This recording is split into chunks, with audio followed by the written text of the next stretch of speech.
Hello everyone, this is Shivani and welcome back to my channel Lit Fun. Now today's video is specifically for class 10 students as today we'll be dealing with the English lesson The Proposal. So let's get started. Well, The Proposal is a drama written by Anton Chekhov, A-N-T-O-N, Anton, C-H-E-K-O-V, Chekhov, Anton Chekhov, and it is set in the country Russia. So definitely the characters that you will encounter will have some weird names.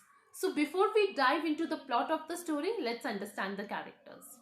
So our first character is Ivan Lomov. Ivan Lomov. I-V-A-N Ivan L-O-M-O-V Lomov. ठीक है. Ivan Lomov is a 35-year-old man. वो 35 years का है. And second character we have is Stephen Chubukov. Stephen Chubukov. S-T-E-P-H-A-N. Stephen. C-H-U-B-U-K-O-V. Chubukov. He is the neighbor of Ivan Lomov. Then we have Natalia, N-A-T-A-L-Y-A, Natalia. Natalia is the daughter of Stephen Chubukov. ठीक है. तो basically हमारे पास दो neighbours हैं, एक है Stephen Chubukov और एक है इवान लमोव. स्टीफन चुबुकोव की एक डॉटर है जिसका नाम है नटाली. ठीक है. अब जैसे कि आपको नाम से ही पता चल रहा है, the proposal, it means that a boy is proposing a girl for the marriage. So let's start. Now basically these two are neighbors and they both are like rich landowners. तो ये basically जो हमारा play है, it targets on the theme of wealthy marriages. Like जो elite class होती है, जो rich families होती है, वो किस तरीके से marriage कराती है. ठीक है. और ये यूजुअली आप अपनी इंडियन सोसाइटी में भी देख सकते हो और हर जगह ये चीज़ प्रेवलेंट है कि हर सोशल क्लास चाहती है कि हम अपने लेवल के या अपने से बेटर लेवल की फैमिली में हम शादी करें. ठीक है. सो वाई, बिकॉज, और ये हमेशा से होते आया है. सो you can see it in the 18th century novels also and you can see it in the present also because it's a way of expanding your business. ठीक है. क्योंकि अगर आप एक वेल्दी फैमिली में शादी करते हो तो आपको वहां से डाउरी मिलेगी, मतलब बॉयज को डाउरी मिलेगी और गर्ल्स उस फैमिली में जाकर सेटल हो जाएंगी. तो जो आपका एम्पायर है वो थोड़ा एक्सपैंड हो जाएगा. So it's good for business. आप बहुत सारे टीवी शोज में भी देखते होंगे कि बिजनेस मैरिजेस होती है, बिजनेस के लिए किसी साथ वाली कंपनी के बेटे या बेटी से शादी हो जाती है. So the same thing is here. Ivan लमोव 35 years old है and now he feels that it is the right age for him to marry. And he gets palpitations, उसको थोड़ा सा हार्ट प्रॉब्लम है and he gets upset very easily. And now that he's 35 years old, he feels alone and he feels that he needs a caretaker. कोई होना चाहिए उसका ख्याल रखने के लिए. So he chooses Natalia for himself, जो उसकी नेबर की बेटी है. Natalia is 25 years old. तो आप यहाँ से डायरेक्ट डिफरेंस देख सकते हो. नटालिया 25 years की है, इवान 35 years का है. There is a 10 years age gap. And जो नटालिया है वो काफी रिच फैमिली से है. Stephen Chubukov, her father is a very rich land owner. तो उसके लिए वो भी ठीक रहेगा, उसके बिजनेस के लिए, उसकी रेप्यूटेशन के लिए, उसकी इमेज के लिए भी वो अच्छा है. एंड ही थिंक्स कि नटालिया एवरेज लुकिंग है और वो एक अच्छी केयर टेकर भी प्रूव होगी. सो ही डिसाइड्स कि उसको नटालिया से शादी करनी है. So here you can see that the proposal is not in the romantic kind of proposal. It's a very well thought of decision. और वो कोई लाइफ पार्टनर भी सीख नहीं कर रहा है कि जो उसको समझेगी या उसका साथ देगी. Basically he just wants a care taker for himself, जो दिखने में भी ठीक हो, जो रिच भी हो. तो उसको मतलब वो सारा मेंटल उसने कैलकुलेशंस किया है कि हाँ ये पॉजिटिव पॉइंट्स है. So let's marry. But please take care when you are choosing yourself a friend और अ लाइफ पार्टनर, जो बहुत बाद में आएगा. But this is a very important thing that you should choose your friends very very wisely. See कि आपके thoughts match करते हैं या नहीं, सी आप उनकी केयर करते हो या नहीं, वो आपकी केयर करते हैं या नहीं. So these are very important things. Okay. So anyways, now when the play begins, तो जो इवान लमोव होता है वो स्टीफन चुबुकोव के घर आता है बहुत ही ज्यादा ड्रेसअप होकर. ठीक है. यहाँ से प्ले बिगिन होता है. And Stephen Chubukov is obviously surprised and he is curious कि इतना तैयार वैयार होकर क्यों आया है. और फिर जो इवान है वो बहुत ही प्यार से, बहुत ही अच्छे से बात करने लगता है. तो स्टीफन चुबुकोव को क्या लगता है कि ये जरूर उधार मांगने आया है. He has come to ask for money, और ये शायद वापस भी नहीं करेगा। तो उसके इंटरनल डायलॉग्स आपको सुनाई देते हैं, and it's like he is cursing and he does not think good about लमोव। लेकिन ऊपर से बहुत ही शुगर कोटेड वो लैंग्वेज यूज करते हैं कि yes yes please come, and they behave so sweetly कि जैसे पता नहीं क्या ही है। तो वो बैठते हैं दोनों, and then Stephen Chubukov comes to realise कि जो लमोव है वो उससे पैसे नहीं बल्कि उसकी बेटी का हाथ मांगने आया है। And surprisingly Chubukov gets really happy. मतलब अगर आप थोड़ी देर पहले देखते, जब उसको लग रहा था वो पैसे मांगने आया था, तो he was full of anger and contempt for him कि कैसा इंसान एंड ऑल दैट। और अब जब उसको लग रहा है कि उसकी बेटी के लिए रिश्ता है, ही बिकम्स वेरी हैप्पी। अब सडनली वही इंसान उसको बहुत अच्छा लगने लगता है, because he also know कि उसका neighbor है, so he knows what kind of a person he is, and he is also from a well off family. So he goes upstairs कि तुम बैठो, मैं अपनी बेटी नटालिया को भेजता हूँ। And here it's thing worth noting, जब वो ऊपर जाता है तो वो नटालिया को ये नहीं कहता कि तुम्हारे लिए मैरिज प्रपोजल आया है या लमोव आया है। what does he say? that please go downstairs, a merchant has come to collect his goods. So you can see the comparison, and this also tells you, you know, कि what kind of place girls had in society, और marriage में क्या था। मतलब जो husband है he is the merchant, और जो लड़की है वो सामान है, इट्स द गुड्स, और लड़का अपने सामान को लेने आया है। सो मतलब just look at it, he is not able to you know clarify to the daughter, और किस तरीके से वो इस बात को रखता है। सो अगेन इट्स लाइक कि ऑब्जेक्टिफिकेशन ऑफ वुमेन, कि they are just objects that are to be transferred from the father's house to the husband house. उनकी अपनी thoughts feelings, we are not even treating them as a human being. ठीक है। So okay, now moving forward, so ये सब चीज हो जाती है। Natalia comes downstairs and she sees कि अरे ये तो लमोव है, it's the neighbour. So she seats down there and they both start talking. And now Lamov has the intention to impress Natalia because he has come to seek her hand for marriage.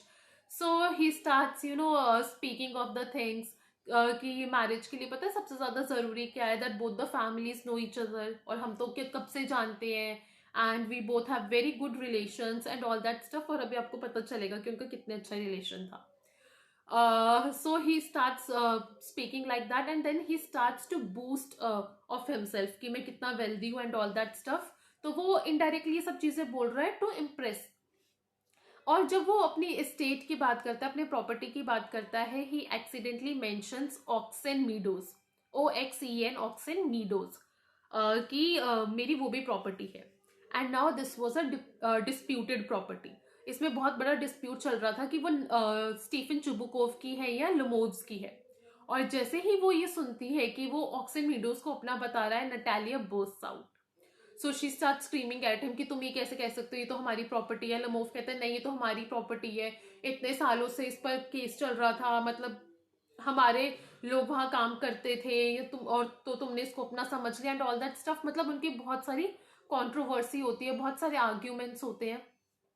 तो ये जब आप chapter पढ़ोगे तो आपको समझ में आएगा कि कौन सा कैरेक्टर कौन सा आर्ग्यूमेंट देता है। बट द थिंग इज कि वो दोनों ही बहुत ज्यादा हाइपर हो जाते हैं and they start fighting, and none of them is ready to back out. कि एटलीस्ट लमोव को होना चाहिए था कि अच्छा मैं इस काम के लिए आया हूँ, इसको साइड पर रखते हैं और प्रपोजल की बात देखते हैं। But no, both of them get very very excited and very very hyper कि नहीं ऐसे कैसे। एंड दे से कि बात ऑक्सन मीडोज की नहीं है, उनकी तो वैल्यू बहुत कम है, पर बात प्रिंसिपल्स की है। And this land rightfully belongs to me, तो मैं कैसे मान लूं कि तुम्हारा है।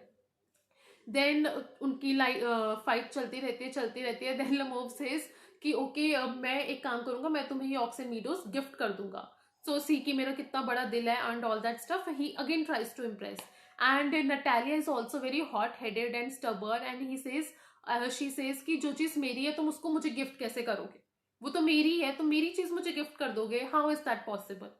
And both of them keep fighting. So Stephen Chubukov also comes down, and when he gets to know कि Lamov Oxen Meadows claim कर रहा है कि वो उसके है, he also gets into the argument, and he also starts insulting Lamov and his family.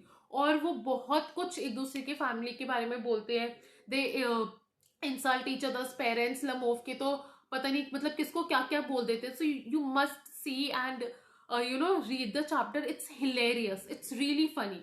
और वो बहुत ही आयरॉनिकल है, मतलब उनकी फैमिलीज पे पहुंच जाते हैं, एक दूसरे को इंसल्ट करने लगते हैं। और ये तब है जब उसने 5 मिनट पहले कहा था कि हमारी फैमिली के तो कितने परफेक्ट, कितने अच्छे रिलेशंस थे, बहुत ही कॉर्डियल, कि और ऐसे वो बिहेव कर रहे थे कि as if they are really really sweet people, पर यहाँ पर वो बहुत बुरी तरीके से लड़ते हैं और एक दूसरे को इंसल्ट करते हैं।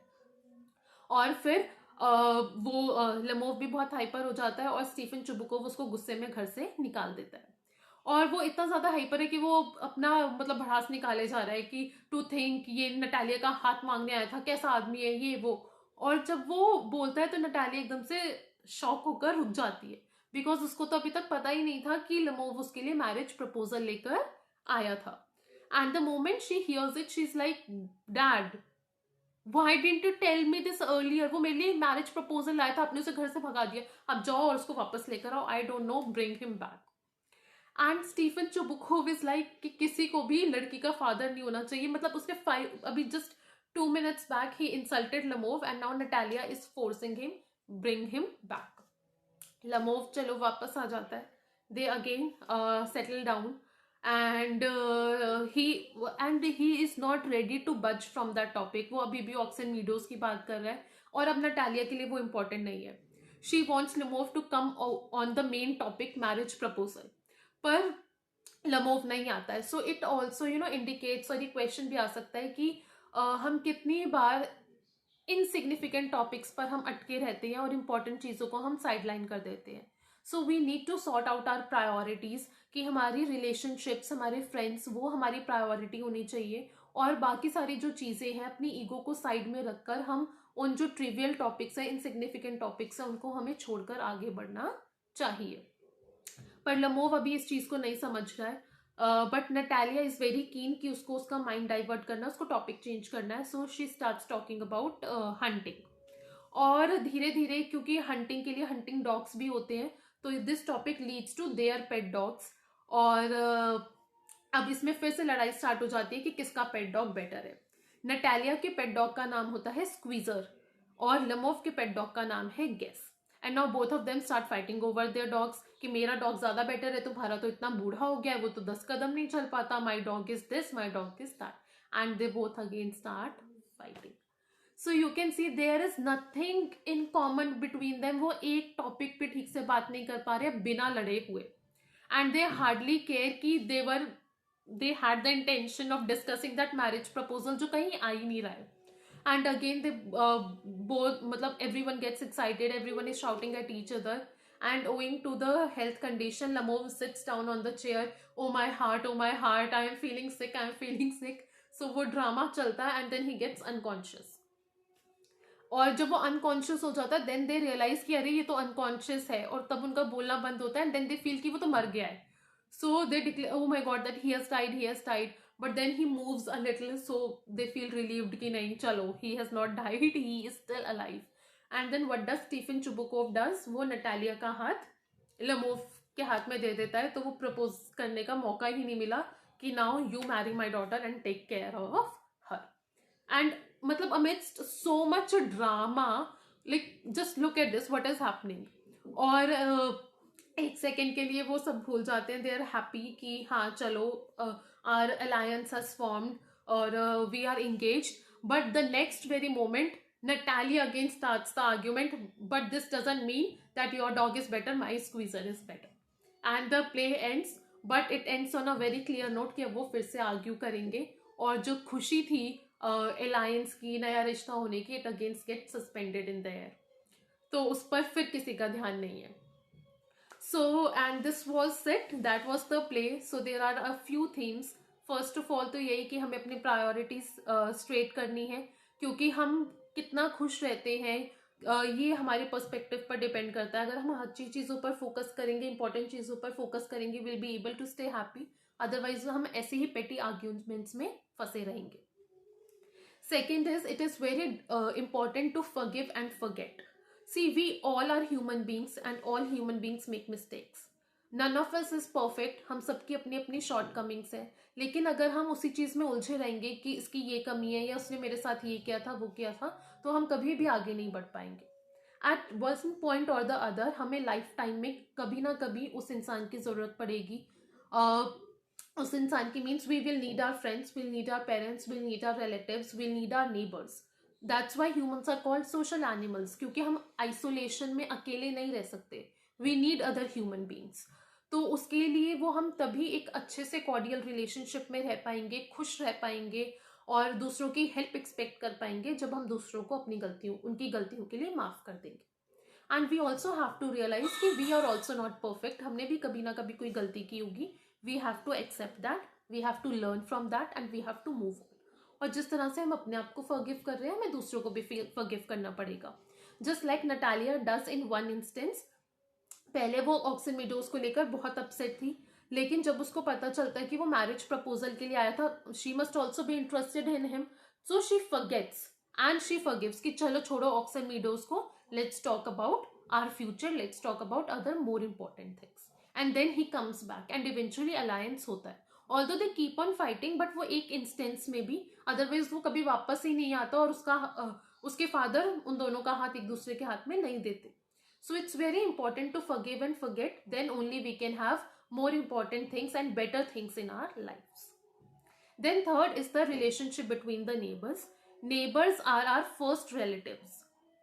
ठीक है, दिस इज वेरी इंपॉर्टेंट. अगर हमें कोई भी प्रॉब्लम आती है, हमारे रिलेटिव्स को पहुंचने में फिर भी टाइम लगता है क्योंकि वो थोड़ा दूर रहते हैं. ठीक है, बट हमारे नेबर्स जो होते हैं वो इमीडिएट हमारे सर्कल में होते हैं. They are our closest family. तो हमें अपने नेबर्स से come even if it's for selfish reason, उनसे अच्छे से रिलेशंस बनाकर रखने चाहिए, क्योंकि मुसीबत के टाइम पर हमेशा वही काम आते हैं. और लमोव और चुबुकोव ने भी, when you will read the lesson, they have helped each other a few times on few occasions. Okay, so we definitely need their help. तो हमारे जो रिलेशनशिप्स हैं वो बहुत अच्छे होने चाहिए, रिस्पेक्टफुल होने चाहिए, हेल्पफुल होने चाहिए. और हम कभी भी, जैसे इस चैप्टर में वो लोग कर रहे थे, हम इस तरीके से किसी की फैमिली मेम्बर्स को या किसी को इंसल्ट ना करें, बिकॉज एक बार जब हम वर्ड्स बोल देते हैं, we can not take it back, and words can hurt a person very very deeply. They can leave mental scars on someone's mind, which is not right. So you should always be very very polite and you should always say good things. At least don't be rude and don't insult anyone. तो इस तरह के questions भी आपके exam में आ सकते हैं. But and I think that is it. So this was the just satire on rich community of Russia, on how they tend to marry their children into wealthy families, बिना ये देखे whether they are compatible or not, whether their thoughts match or not, और क्या वो बिना लड़े जिंदगी बिता पाएंगे या नहीं. So all they they just make mental calculations कि हाँ हमारे status का है और जो भी हमारे काम में कुछ roles defined है वो ये कर लेंगे, then the marriage proposal is fine. तो अब बस ये याद रखना कि वो किन दो टॉपिक्स पर लड़ते हैं, उनके डॉग्स के ऊपर और ऑक्सन मीडोज के ऊपर, and rest will be your general questions. Okay, so this is it. You can always browse the internet, do check out some of the sample questions that had come from the chapter proposal in the exam, and if you have any doubts, put them down in the comment section and I'll definitely get back to you. So this is it. Bye everyone, and we'll soon meet next. Until then, bye everyone and all the best for your upcoming exams.